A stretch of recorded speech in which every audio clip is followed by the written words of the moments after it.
우리 다 함께 자리에서 일어나셔서 오늘 우리에게 주시는 하나님의 말씀 함께 보겠습니다. 오늘 우리에게 주시는 하나님의 말씀은 사도행전 14장 19절부터 28절까지의 말씀입니다.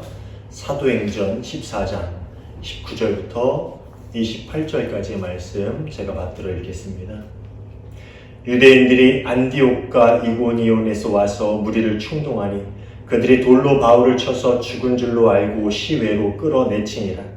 제자들이 둘러섰을 때에 바울이 일어나 그 성에 들어갔다가 이튿날 바나바와 함께 더베로 가서 복음을 그 성에 전하여 많은 사람을 제자로 삼고 루스드라와 이고니온과 안디옥으로 돌아가서 제자들의 마음을 굳게 하여 이 믿음에 머물러 있으라 권하고 또 우리가 하나님의 나라에 들어가려면 많은 환난을 겪어야 할 것이라 하고 각 교회에서 장로들을 택하여 금식 기도하며 그들이 믿는 주께 그들을 위탁하고 비시디아 가운데로 지나서 밤빌리아에 이르러 말씀을 버가에 전하고 아달리아로 내려가서 거기서 배 타고 안디옥에 이르니 이곳은 두 사도가 이룬 그 일을 위하여 전에 하나님의 은혜에 부탁하던 곳이라.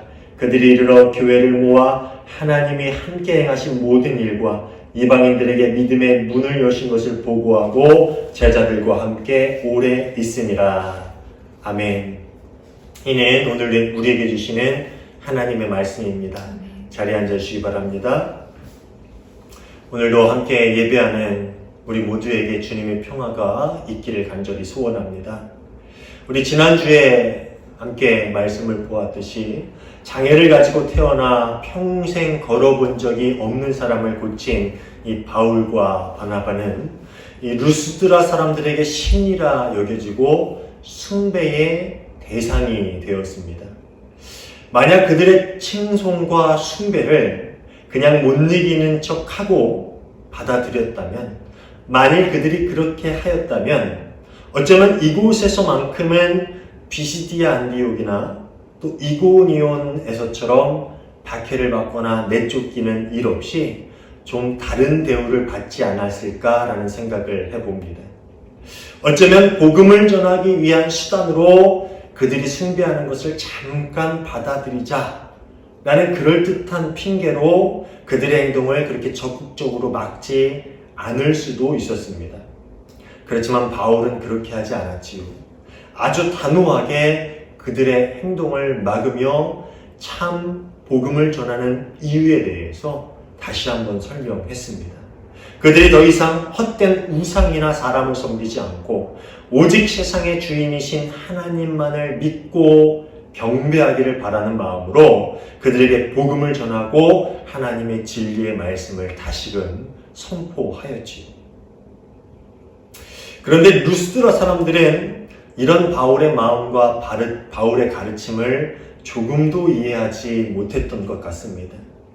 제가 어디선가 들은 말인데 열광이 변하면 더 큰 증오가 된다라는 그런 말이 있더라고요.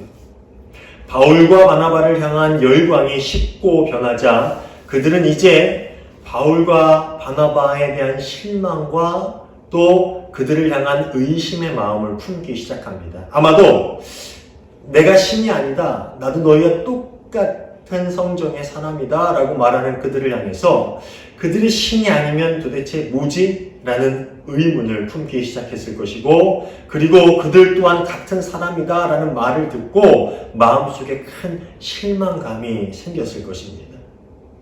그리고 참 기가 막히게 때마침 비시디아 안디옥과 또 이고니온에서 바울을 반대했던 이 유대인들이 이 루스드라까지 찾아와서 막 바울과 바나바를 향한 의심과 또 실망감을 가지고 있던 사람들을 설득해서 그들의 마음을 분노로 변화시킵니다. 그리고 결국 유대인들과 루스드라 사람들은 그 분노의 마음으로 바울을 돌로 치기 시작하죠. 이게 19절의 이야기입니다. 그런데 유대 사람들이 안디옥과 이고니온에서 거기로 몰려와서 군중을 설득하고 바울을 돌로 쳤다. 그들은 바울이 죽은 줄 알고 그를 성 밖으로 끌어냈다. 저는 이 부분을 묵상하면서 참 사람들의 무지하고 사악한 열정이 얼마나 무서울 수 있는가, 그런 생각을 좀 해봤습니다. 19절에 보면은 안디옥과 이고니온에서부터 그곳으로 왔다라고 하는데, 이 170km 정도가 넘는 거리를 이 안디옥에서부터, 비시디 안디옥에서 그들이 달려온 것이지요. 그러니까 170km가 넘는 거리를 굳이 달려와서 결국에는 바울을 돌로 치는 그런 유대인들의 모습을 보면서 그들의 잘못된 신앙, 그리고 그 잘못된 신앙을 향한 열정이 얼마나 무서운 일을 만들어낼 수 있는가라는 것을 다시 한번 깨달았습니다. 근데 가만 보면 우리 주변에 있는 이단들의 모습들이 그렇지 않을까라는 생각을 해봅니다. 그들은 그런 잘못된 가르침에 넘어져서 잘못된 신앙을 가지고 있는데, 게다가 그 잘못된 신앙을 향한 열정이 보통이 아니지요. 정말 그 열정이 대단합니다. 오늘 본문을 보면서 정말 우리 목회자들이, 저 같은 목회자들이 바른 말씀을 전하고 성경을 잘 가르쳐서 그렇게 잘못된 신앙으로 빠지는 사람들이 없도록 더욱 애써야겠다라는 생각을 해봅니다. 그리고 또 여러분도 성경을 늘 가까이 하고 말씀을 묵상하되 혹여 확인되지 않는 이상한 성경 공부에 가거나 혹은 인터넷에 떠도는 아무 영상이나 또 확인되지 않은 책들을 읽지 않고 또 보지 않고 그렇게 교회에서 바르게 성경 공부하고 말씀을 묵상하며 기도할 수 있기를 간절히 소원합니다. 그래서 늘 건강하고 바른 신앙을 가지고 세상에 하나님 나라를 바로 세워나갈 수 있는 저와 여러분 모두가 되시기를 간절히 소원합니다. 또 한 가지 오늘 말씀을 준비하면서 제 마음속에 드는 생각은 참 하나님께서 일하시는 방법을 이해하는 것이 참 어렵다라는 생각을 해봤습니다. 참 쉽지 않아요. 하나님이 일하시는 방법을 온전히 이해하고 그것을 받아들인다는 것이 참 어려운 일인 것 같아요. 사람들로부터 칭송을 받고 존경을 받을 수 있는 순간에 그 유혹을 이겨내고 스스로 그 높은 자리에 앉기보다는 오직 하나님만 드러내고 하나님만 섬기게 하고 하나님만 따르게 사람들에게 가르치고 권하는 그러한 사람이라면은 당연히 하나님께서 그 사람을 존귀하게 여기시고 그 사람들에게 오히려 귀한 상급을 주시는 게 마땅하다고 우리는 생각을 하지요. 그런데 그 이후에 바울에게 주어진 것이 뭡니까? 죽을 때까지 돌을 맞고 성 밖으로 질질 끌려나가 던져지는 일이었습니다. 자신이 신의 자리에 올라갈 수 있는 그런 순간의 유혹을 이겨내고, 아니다, 너희는 오직 하나님만 섬겨야 된다, 우리가 그것이 복음을 전하는 이유다라고 그렇게 자기 자신을 끌어내리고 하나님을 높이려는 그런 바울에게 주어진 게 큰 상보다는 돌팔매질이었다는 거죠. 참 이해할 수 없는 일입니다. 우리가 성경에서 돌 맞는 일에 대해서 자주 접해서 이 돌 맞는 일을 아주 쉽게 보는 경향이 있는데, 사실 그 고통은 말할 수 없는 것입니다. 저 또한 돌을 맞아본 적이 없어가지고 그것이 얼마나 고통스러운지 여러분에게 자세히 설명할 수는 없지만, 제가 인도에 아웃리치를 갔을 때에 실제로 예수님을 믿는다는 이유, 또 예수님을 전한다는 이유로 돌에 맞아서 죽을 뻔한 사람의 이야기를 들은 적이 있습니다. 그분이 간증을 하는데, 돌이 날아와서 머리 한 대 탁 맞자마자 그냥 피가 비 오듯이 쭉 쏟아지더라라는 그런 이야기를 하면서 정신이 아득해진다라는 그런 이야기를 하시더라고요. 그리고 마음속으로 무슨 생각이 들었냐면, 이제 내가 이렇게 죽는구나 라는 생각이 들었다라는 그런 이야기를 제가 그분이 하시는 그 간증을 들은 적이 있습니다. 어쩌면 바울은 오래전 자신의 눈앞에서 순교의 길을 걸어갔던 스데반의 모습을 그 순간 떠올렸을지도 모릅니다. 그리고 자신 또한 그렇게 순교의 길을 따라가겠구나라는 그런 생각을 했겠지. 그렇지만 하나님은 아직 바울을 데려가지는 않으십니다.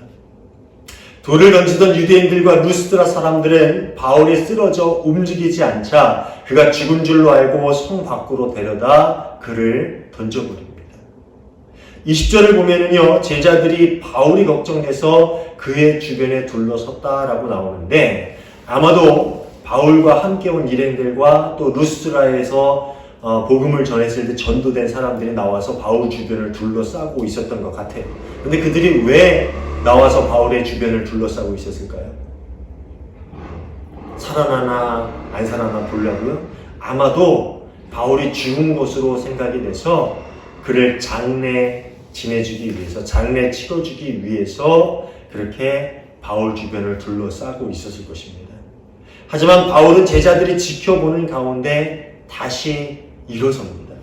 20절에 보면은 일어섰다라고 번역된 이 헬라어 원형 아나스타스는요, 단순히 자리에서 일어나는 것을 의미하는 것이 아니라 죽은 사람이 다시 살아나는 것을 묘사하는 데 두루 쓰이는 동사라고 합니다. 성경의 여러 군데에서 죽은 사람이 다시 일어나다라는 데 이 헬라어 단어를 사용한다고 합니다.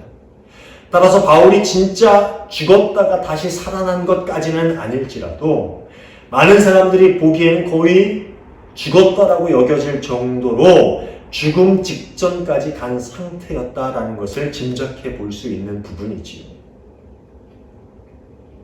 하나님의 진리를 전하고 복음을 선포하고 또 그리스도의 능력을 행했을 뿐만 아니라 그로 인해서 사람들의 칭송을 받았는데 또 섬김을 받으려 했는데 섬김을 받기 직전까지 갔는데 그것을 거절하고 오직 예수 그리스도, 오직 하나님만을 전하고 드러나게 했던 그에게 주어진 일이 바로 돌팔매였다라는 거예요.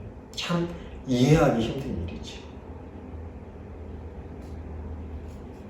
톰 라이트는 자신의 주석에서 복음을 살아내려고 하는 사람은 오해받을 가능성이 무한하다라는 그런 말을 하면서요, 이 복음을 전하는 그 삶의 여정 혹은 복음을 살아내려는 그 삶의 여정은 장애물이 많고 불편한 길이다라는 이야기를 합니다. 그의 말처럼 성경에 나오는 대부분의 복음 전파자들은 평탄한 길을 가지 않았어요. 그렇죠? 그들이 하나님의 말씀을 들고 하나님의 말씀을 전했고 또 그 삶 가운데서 복음을 살아내려 그렇게 몸부림치며 애를 썼지만 그들이 살아있는 동안에 그들은 평탄한 길을 걸어가지 못했습니다. 그들은 매 순간 장애물을 만났고 많은 이들에게 불편한 대접을 받았고 때론 강한 배척과 박해가 그들의 삶의 여정에, 그 복음 전파의 여정에 찾아왔습니다. 물론 복음의 능력이 많은 사람들을 변화시키고 그들이 하나님께로 돌아오는 역사를 그들의 눈으로 보았지만 그렇다고 해서 그들의 복음 전파의 여정이 더욱 날이 갈수록 편해진 것은 아니었습니다. 오히려 날이 갈수록 박해는 심해졌고 그들 앞에는 더 많은 장애물들이 쌓여져만 갔지. 훗날 바울 사도의 고백을 보면요, 그가 평생을 얼마나 험난한 여정을 걸어왔는지를 알 수가 있습니다. 고린도후서 11장 23절부터 27절의 말씀입니다. 나는 수고도 더 많이 하고 감옥살이도 더 많이 하고 매도 더 많이 맞고 여러 번 죽을 뻔하였습니다. 유대 사람들에게서 마흔에서 하나를 뺀 매를 맞은 것이 5번이요, 채찍으로 맞은 것이 3번이요, 돌로 맞은 것이 1번이요, 파선을 당한 것이 3번이요, 밤낮 꼬박 하루를 망망한 바다를 떠다녔습니다. 자주 여행하는 동안에는 강물의 위험과 강도의 위험과 동족의 위험과 이방 사람의 위험과 도시의 위험과 광야의 위험과 바다의 위험과 거짓 형제의 위험을 당하였습니다. 수고와 고역에 시달리고 여러 번 밤을 지새우고 줄이고 목마르고 여러 번 굶고 추위에 떨고 헐벗었습니다.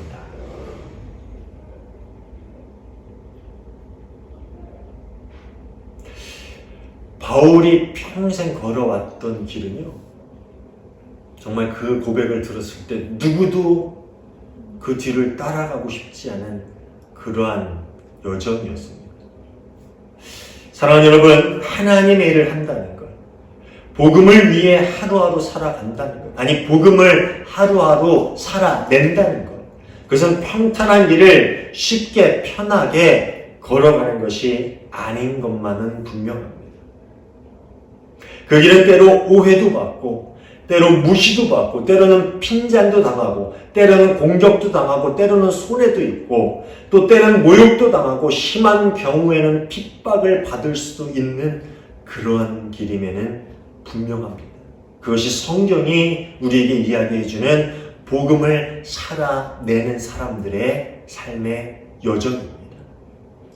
그럼에도 그 길은 우리가 평생에 걸쳐서 걸어가야만 하는 길임에 분명합니다. 결코 멈추거나 포기할 수 없는 길이죠. 그렇게 해서는 안 되는 길입니다. 왜냐하면 그 길만이 참 진리의 길이고 참 생명이 그 길 끝에 있기 때문입니다. 사랑하는 여러분, 우리는 지금 그 길 위에 서 있습니까? 힘들어도 한 걸음 한 걸음 걸음을 내딛기 위해서 여러분 삶 가운데 모진 애를 쓰며 살아가고 계십니까? 아니, 사실 한 걸음 한 걸음 내딛는 게 힘든 상황이 나에게 있다고 해서 멈춰 있다 하더라도 그 길 위에서 벗어나지 않기 위해 매일같이 눈물을 흘리며 주님을 붙들며 그 길 위에 서 계십니까? 바라기는 그 어느 상황에 우리가 처한다 할지라도 진리의 길 위에, 그 생명의 그 길 위에 복음을 살아내려는 복음 전파자의 그 사명길 위에 온전히 서 있는 저와 여러분 모두가 되시기를 간절히 소원합니다. 바울은 죽기 직전까지 갔다가 다시 일어났을 때 조금도 자신의 사역의 길에서 벗어나겠다라는 생각을 하지 않았던 것 같아요. 바울이 살면서 평생 그렇게 돌맞아서 죽기 직전까지 갔던 일이 있었을까요? 오늘날로 말하면 그는 금수저 집안의 사람이었습니다. 금수저를 입에 물고 태어난 사람이었죠. 근데 그 바울이 평생 살면서 돌 맞아 죽기 직전까지, 아니 돌 한 번이라도 맞아본 적이 있을까요? 그런 적이 없었을 것 같아요, 저는. 그런데 그렇게 죽기 직전까지 돌을 맞고, 돌만 맞았겠어요. 사람들의 온갖 욕과 온갖 비난과 별 소리를 다 들으면서 그렇게 돌 맞아 죽기 직전까지 갔던 그 바울이 일어섰을 때에 한 번쯤은 내가 좀 잠시 피해 있어야겠다. 내가 잠시 힘을 가져야겠다. 그런 생각을 할 만하잖아요. 그런데 바울은 그런 생각을 하지 않았던 것 같아요. 바울은 일어서자마자 자신을 돌로 친 사람들이 있는 그 성 루스드라를 향해 다시 걸어 들어갑니다. 제자들이 바울을 둘러섰을 때에 그는 일어나서 성 안으로 들어갔다. 이튿날 그는 바나바와 함께 더베를 떠났다. 그는 자신을 죽이려 했던 사람들이 있는 루스드라 성으로 들어가서 그곳에서 하룻밤을 보냅니다. 이게 어떻게 가능한 일일까요? 자신에게 돈을 던진 사람들이 아직 그 성 안에 있을 거 아니에요. 그렇잖아요? 170km를 달려와가지고 그렇게 바울을 돌로 쳐서 죽기까지 내몰았던 유대인들이 그 성 안에 아직 있지 않았을까? 아니, 그 사람들이 갔다 했더라도 그와 함께 돌을 던졌던 루스드라 사람들이 그 성 안에 아직 눈 시퍼렇게 뜨고 지켜보고 있는데 어떻게 그 성 안으로 다시 들어갈 수가 있을까요? 또 돌을 맞을 수도 있는 그 위험을 감수하고 왜 바울은 그 성 안으로 들어갔을까요? 그냥 일어나서 다음 복음 전파자의 전파의 장소인 더베로 가버리면 그만인데 왜 그 성 안으로 다시 들어갔을까요? 그에게는 죽더라도 돌에 다시 맞더라도 해야 할 일이 있었기 때문이었습니다. 근데 그 일이 무엇이었을까요? 21절, 22절을 한번 볼까요? 제가 세 번역으로 읽어드리겠습니다. 바울과 바나바는 그 성에서 복음을 전하여 많은 제자를 얻은 뒤에 루스드라와 이고니온과 안디옥으로 되돌아갔다. 그들은 제자들의 마음을 굳세게 해주고 믿음을 지키라고 권하였다. 그리고 또 이렇게 말하였다. 우리가 하나님 나라에 들어가려면 반드시 환난을 겪어야 합니다. 바울이 진짜 두려워했던 것, 바울이 진짜 걱정했던 것은 무엇이냐면 자신이 다시 돌에 맞거나 자신이 돌에 맞아 죽을까 그것을 두려워하거나 걱정하는 것이 아니라 그가 정말 두려워했던 것은 자신이 돌로 맞는 그 사건으로 인해서 믿음의 지체들의 신앙이 흔들리지는 않을까. 바울은 그것이 두렵고 걱정되는 일이었던 것 같습니다. 죽을 뻔한 순간을 넘기고 자리에서 일어나자마자 바울은 자신이 아픈 것보다 두려운 것보다 자신의 목숨이 위태로운 것보다 자신의 고난을 보고 이제 막 믿음을 갖기 시작한 사람들이 혹 흔들리지는 않을까. 그들에게 생기기 시작한 믿음이 그 조금의 믿음이 혹 사라지지는 않을까. 그것이 더 걱정되고 두려웠던 일이었다라는 것입니다. 바울이 다시 자신을 돌로 쳤던 이들이 눈 시퍼렇게 뜨고 있는 루스드라로 들어간 이유는 아직 끝마치지 못했던 복음 전파의 사명을 마저 감당하기 위함이고 또 이제 막 믿음이 생기기 시작한 이들을 격려하면서 그들의 믿음이 흔들리지 않도록 독려하기 위함이었던 것이지요. 비록 자신의 몸이 만신창이가 된다 할지라도 그런 만신창이가 된 상태라 할지라도 그에겐 죽기 전까지 놓을 수 없는 사명이 하나 있었어요. 그것이 뭐냐? 복음을 전하고 그 복음이 그들의 삶 가운데 살아서 그들을 살아나게끔 만드는 그 사명이 바울에게 있었던 것이지요. 그래서 그는 그런 말도 안 되는 일을 담대하게 감당할 수 있었던 것이지요. 바울의 1차 선교 여행의 지도를 보면은요, 이 마지막으로 복음을 전하기 위해서 들렸던 곳이 어디입니까? 더베지요. 그 지역에서 이제 루스드라에서 더베로 갑니다. 근데 그 더베에서 시리아 안디옥, 처음에 파송을 받았던 시리아 안디옥으로 가는 중간에 어디가 있냐면 다소가 있습니다. 다소가 어디입니까? 바울의 고향이죠. 바울의 고향이에요.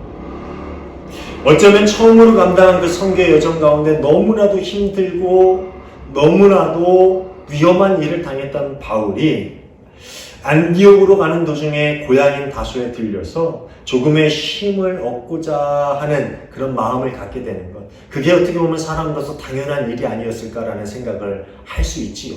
아마 저라면 그랬을 것 같아요. 돌에 맞아 죽을 뻔했으면은 이제 내가 조금은 쉬어야지.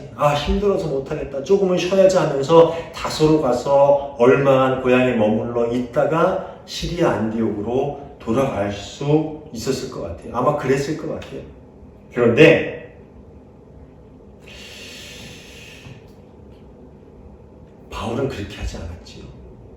그리고 가장 또 실제로 이 자연스러운 길은 뭐냐면은 다소에 가서 배를 타고 길루기아로 가서 거기서 안디옥으로 가는 길이 가장 빠르고 안전한 길이었다 그래요. 그런데 바울은 그 빠르고 안전하게 이 시리아의 안디옥으로 돌아가는 길이 아니라 더베에서 다시 발길을 돌려서 거꾸로 루스드라, 이고니온, 비스디아 안디옥으로 갑니다. 그리고 다시 자신이 왔던 길을 거꾸로 돌아서 시리아의 안디옥으로 돌아오게 되지요. 그렇게 자신들을 박해했던 사람들이 있는 도시 루스드라와 이고니온과 비스디아 안디옥에 들어가서 바울이 한 일은 뭐냐 하면은 이제 막 믿음을 갖기 시작한 성도들에게 그 믿음을 독려하고 그 믿음을 지켜라 라고 권고하고요. 그리고 마지막으로 이런 말을 합니다. 우리가 하나님 나라에 들어가려면 반드시 많은 환난을 겪어야 합니다.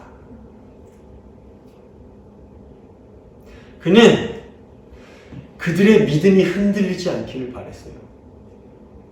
아까 말했듯이 루스드라에서 돌을 쳤던 사람들 중에는 이고니온과 비스디아 안디옥에서 온 유대인들이 있었어요. 그 사람들이 그들이 한 일을 분명히 그 성 안에 전했을 것이고 그것이 삽시간에 퍼져나갔을 겁니다. 그런데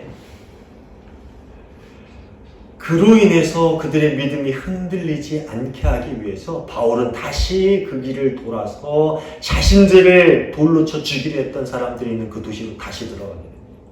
그리고 그들에게 믿음을 지켜라.